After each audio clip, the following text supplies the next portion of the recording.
Eh bien, salut tout le monde, j'espère que vous allez bien. Aujourd'hui, on se retrouve pour une vidéo que je voulais faire depuis un moment et que je n'ai pas eu le temps malheureusement. J'ai vraiment essayé de faire au plus vite, mais là, c'était trop compliqué au niveau des projets, au niveau du rangement, au niveau du tri, parce qu'en ce moment, je fais un gros tri sur ma collection, notamment la collection donc, de radiocommandés que je vais justement vous présenter aujourd'hui.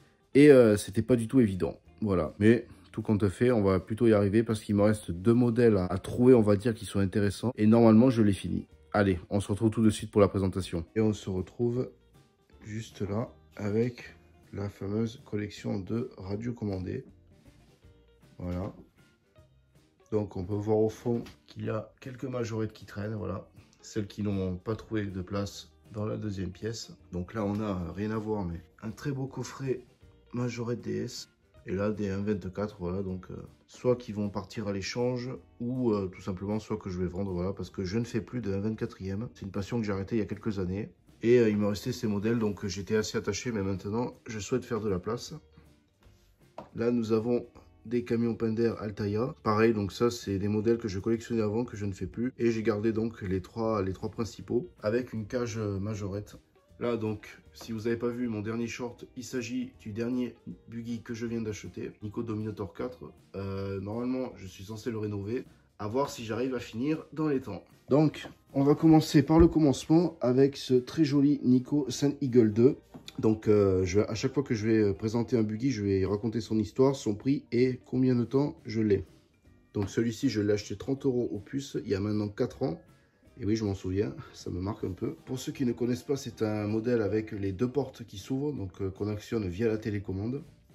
Un modèle très rare à trouver aujourd'hui. On a les 2 feux qui s'allument également. En soi, il est en bon état, même très bon état, parce qu'il n'a jamais servi, hein, on le voit. C'est un 9,6 V batterie classique de chez Nico. Rien à dire, voilà. C'est un buggy très propre que j'ai payé un très bon prix pour l'époque. On continue avec un Nico The Dictator, donc des années 90. Pareil, ça c'est un modèle très beau et très dur à trouver, en très bon état. Donc les pneus sont quasiment neufs. Celui-ci, ça fait longtemps, celui-là, ça doit faire 5 ans que je l'ai au moins, si c'était pas plus. Je l'ai acheté 30 € sur une brocante aussi, à Montpellier, donc à 200 km de chez moi à peu près. Pareil, très propre, rien à dire. Donc celui-ci vendu sans boîte, il y avait une télécommande d'origine qui ne fonctionnait pas, et même l'accu, mais pas de chargeur. Voilà, on avance un petit peu. Donc modèle très classique, le Rhino Aero. Donc ça c'est un modèle que j'ai eu je sais pas combien de fois. J'ai dû en avoir au moins une bonne dizaine sans exagérer, parce que c'est un modèle qu'on trouve assez facilement. Mais le problème toujours donc sur cette série, ce sont les ailerons à l'arrière, c'est la maladie. Parce que ça casse complètement la ligne du véhicule. Le pare-choc est en bon état, le crochet aussi. C'est un buggy, celui-ci il me semble qu'il fonctionne, il me semble. À voir, après il faut que je lui trouve une télécommande. Ça c'est un modèle que j'ai payé, j'avais payé assez cher celui-ci, 45 € sur le bon coin, sans boîte, sans rien. Celui-ci c'est un Aero Thunderbolt 2, donc la deuxième génération, il a 2 ans de plus celui-là il me semble. Celui-là je l'ai trouvé par hasard à Emmaüs. Et oui, on peut encore trouver des belles choses à Emmaüs pour la modique somme de 10 €. Alors bien sûr, sans boîte, sans télécommande et sans rien, vous en doutez, dans un état pitoyable. Mais quand je dis pitoyable, c'est 1 € cassé, un pare-choc manquant et l'aileron arrière complètement noir. Et je lui ai redonné un éclat avec une donneuse d'organes, on va dire. Et j'en suis assez content. Il est propre, bon, il n'est pas neuf bien sûr, mais il est dans un état assez convenable, pour moi du moins. On va continuer avec un Aero Thunderbolt, donc pareil, modèle très dur à trouver, franchement. Celui-là, j'ai attendu au moins 2 ans pour me le procurer. Donc c'est un modèle qui vient d'Allemagne, que j'ai fait importer d'eBay, enfin via eBay. Et j'en suis plutôt content parce qu'il marche très bien. Aucun problème au niveau du châssis, au niveau des roues et au niveau de la direction, ce qui est assez courant sur la fin de ces années-là. C'est la problème de direction qui est, voilà, qui a force à du jeu. Et celui-ci, RAS. On va passer un peu plus près avec un Nico Dragon 2 en très bon état. Donc ça c'est un modèle qu'on voit plus beaucoup, du moins sur les brocantes et même sur le site internet. Et donc je l'ai payé, celui-ci je l'ai payé 80 € il y a 3 ans. Donc c'est un modèle que je possède avec sa boîte qui est juste là.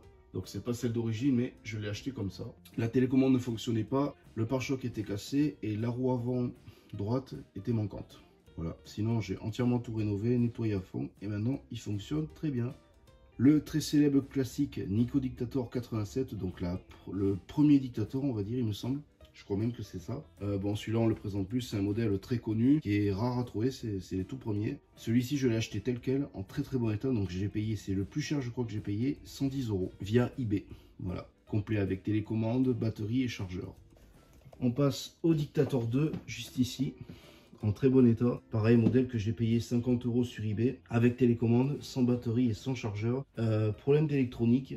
Donc, du coup, remplacement du circuit imprimé complet avec un autre d'origine et le tour est joué, ça fonctionne très bien. Les trois ici, c'est mes préférés, je trouve, parce que c'est les plus fins, les roues, je les adore. Beaucoup plus même que ceux-là, parce que ça fait un peu grossier. Là, ça fait vraiment précis. Voilà, petite parenthèse. Le Nico Nighthawk, donc là, on est sur un modèle qui est beaucoup plus récent. Enfin, donc il est ancien, mais voilà, on se comprend. Modèle que je n'ai pas du tout rénové, on le voit à l'état, il est assez poussiéreux. Donc ça, c'est un modèle que j'ai rentré il y a pas longtemps, il y a 5 ou 6 mois de ça. Pour le prix de 20 €, acheté en brocante. C'est pareil, sans télécommande, sans chargeur, sans boîte, sans rien. Aucune idée s'il fonctionne. Normalement, je pense que oui, mais bon, on a toujours des surprises. L'état des pneus, il est assez correct. Voilà, on peut voir que les amortisseurs sont bien présents. Voilà, une bonne petite affaire. Ensuite, un Mega Dictator, donc en très bon état, rénové. Ça, c'est un modèle que j'ai depuis 4 ans. Pareil, je l'ai payé 45 € sur eBay. Sans télécommande, sans chargeur. Alors, malheureusement, c'est souvent le cas, parce qu'à un petit prix, on ne peut pas tout avoir. Celui-ci, j'ai surtout galéré pour les roues, qu'on peut voir là. Les roues chrome, parce que souvent, ça part. Et du coup, j'ai mis un coup de peinture, et ça a été nickel. Le Nico Boss 4, modèle que j'aime bien, sans plus. Voilà, je l'ai pris pour la série, mais c'est pas mon préféré. Celui-ci, je l'ai payé 20 € en brocante à 20 km de chez moi. J'y allais au pif, je me suis dit je n'allais rien trouver. Et juste avant de passer la porte de sortie, donc c'était un gymnase, donc un vide-grenier fermé, je tombe sur celui-ci. 20 €, je l'ai pris direct, j'ai même pas négocié, j'ai même pas cherché à savoir s'il fonctionnait ou pas, je l'ai pris. Une fois arrivé à la maison, j'ai branché une batterie et ça a marché direct. Donc très très content. Surtout que c'est un modèle qu'on voit pas souvent. On passe au Nico Thunderbolt F10 ou Bison, ça dépend le modèle et le pays. Donc un Frambuggy 10 de couleur jaune, donc un modèle très très très rare à trouver. Celui-ci, je l'ai payé 70 € il y a 6 ans. C'est ma première série, les Thunderbolt, sur eBay ou Le Bon Coin. Celui-là, je ne me rappelle plus. Il était vendu à l'origine avec une télécommande qui n'était pas la sienne, donc une télécommande pistolet de Nico Evolution.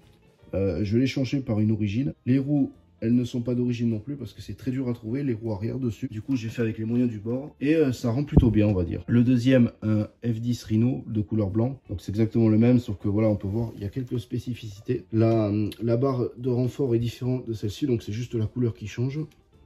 Les roues sont d'origine sur celui-ci. Modèle que j'ai payé 10 € à l'époque, il y a 6 ans justement, donc c'est la même année que l'autre. En brocante, sans rien. Voilà, il fonctionne parfaitement et j'en suis très content. Le plus classique, donc je me lève parce qu'il y a du soleil. Le F10 de couleur bleue, donc c'est vraiment le plus que vous allez retrouver, celui-ci sur le marché. Voilà, mais ça se fait de plus en plus rare. Je l'ai payé 25 € celui-ci. Pareil, sur un vide-grenier permanent, sans télécommande, sans rien, dans un état pitoyable. Celui-ci, un Mega Panther, donc en bon état. Pareil, celui-ci, c'est la première fois que j'en vois un. Le seul souci, c'est au niveau de l'aileron. Donc, on peut voir que c'est assez fané. C'est la maladie, malheureusement. Donc, à savoir que ce modèle-ci, c'est la même base que le buggy que je vous ai présenté, donc le Sand Eagle. Même base de châssis.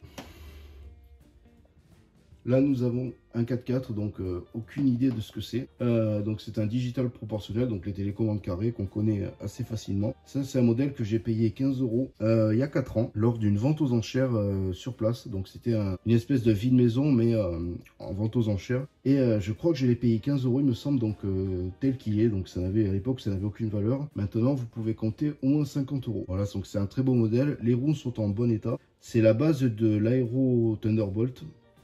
Modifié, voilà, en 4x4. Modèle que j'ai acquis il n'y a pas très longtemps non plus. Donc ça, c'est un Big Blast de 96 ou 94, il me semble.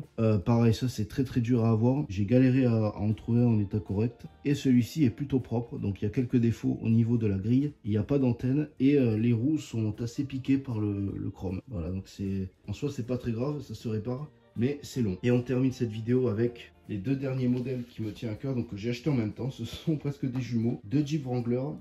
La jaune Je l'ai payé 15 € et celle-ci 15 € aussi. Donc c'est un lot que j'ai fait avec la personne. Et ça s'est plutôt bien passé parce qu'elle ne fonctionnait pas. Et avec les moyens du bord, eh ben, je les ai réparés. Donc du coup, il me reste plus qu'à trouver une télécommande pour celle-ci et l'autre à voir. Voilà.